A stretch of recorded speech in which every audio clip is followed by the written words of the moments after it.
Hello mga kababayan! Ako ang kasama ninyo ngayon, si Esteban Mara, isang aktor na gaganap bilang Leo sa play na Endo.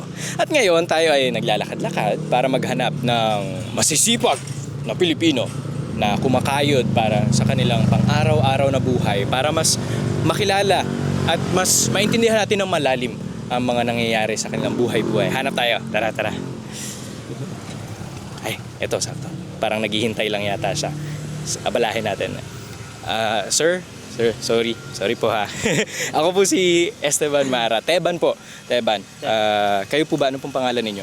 Jello po. Jello. Kuya Jello, sorry paabala lang ako saglit kasi may ginagawa lang kaming interview para lang mas makilala ang mga tao. Okay lang po ba? Okay. Alam ko, ready na kayong bumiyahe, Kuya Jello. Pero mabilis lang to, promise. Okay, sir. Okay lang po. Sige. Ayan.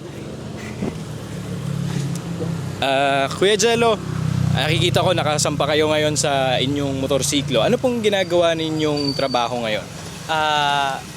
Driver ako, delivery rider.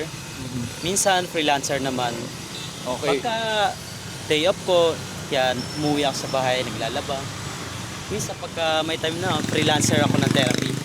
Okay, so rider po kayo tapos nag-freelance din kayo as massage therapist. Tama po. Tama po. Okay. Curious lang ako, Kuya Jello, kasi grabe, dala-dalawa po yung ginagawa ninyong trabaho. Napakasipag ninyo, Kuya Jello. Bakit po dalawa yung ginagampanan ninyong trabaho ngayon? Una sa lahat kasi baby pa yung anak ko eh.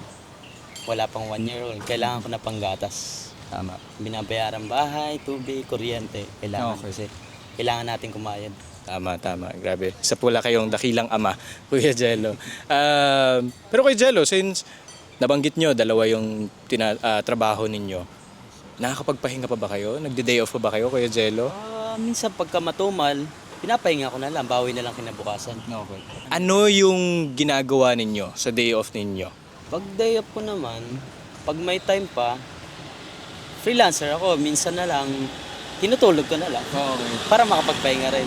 So yung mga day off nyo minsan nagiging day on pa rin kasi talagang kumakayod pa rin kayo, no? Sa bagay. Gaano kahalaga ba yun, Kuya Jello, yung bawat oras na may pwede kayong gawin, mas pipiliin ninyong magtrabaho at kumita ng pera? Napakalaga kasi napakaliit ng kita rin as a rider.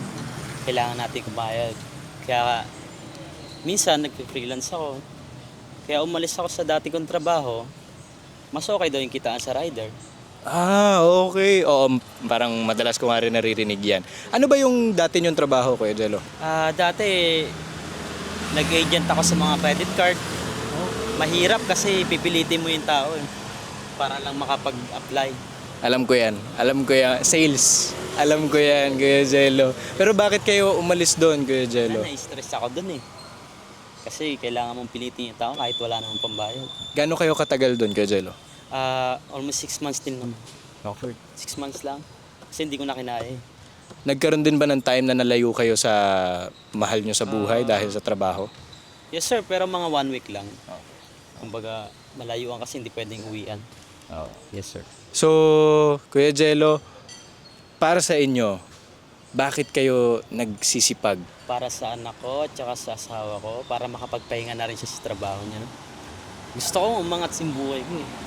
So, yung partner po ninyo ngayon, Kuya Jello, ay nagtatrabaho din po? Yes. Yung anak namin, pinapalagaan namin sa kapatid niya. Okay. Para parehas kami may trabaho.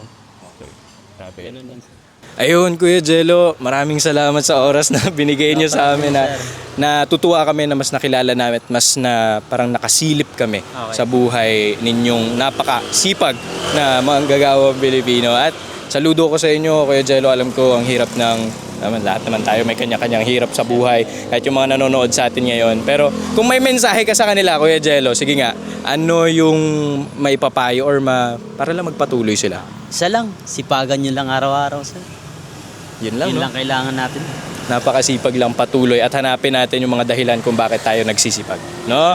And ayun, suportahan natin si Kuya Jello. Pag nakita niyo si Kuya Jello, apiran ninyo, hindi masungit si Kuya Jello. So sa pagsama natin sa mga biyahe ni Kuya Jello at ng mga mga masisipag manggagawang Pilipino, Sana po suportahan din natin ang paparating na play na Endo dito sa PETA Theater Center.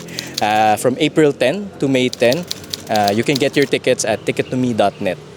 Actually, makikita nyo si Kuya Jel, manonood si Kuya Jel eh. Tama ba? Yes, sir. Ayun.